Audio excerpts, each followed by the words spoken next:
Good evening and শুভ নবমী সবাইকে। আমি মনে হয় একমাত্র এরকম যে দুর্গাপুজো তো চলেই গেছে, লক্ষ্মী পুজোও চলে গেছে, ফাইনালি কালী পুজো আসতে আর এক সপ্তাহ, তখন আমি নবমীর দিনের ভিডিও পোস্ট করছি।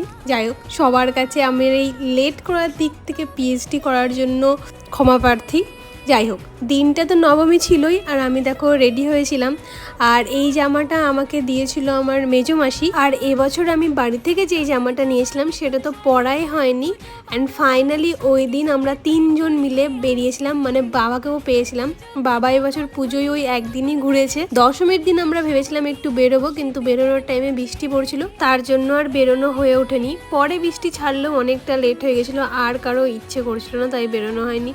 মানে এবার আমার পুজো ওই নৈব চ করেই কেটে গেল। দেখা যাক পরের বছর কি হয়। আর সেই দিনও আমরা 1.5 ঘন্টার মধ্যে টোটোতে করে আমার বাড়ির আশেপাশের সব ঠাকুর দেখে নিয়েছি।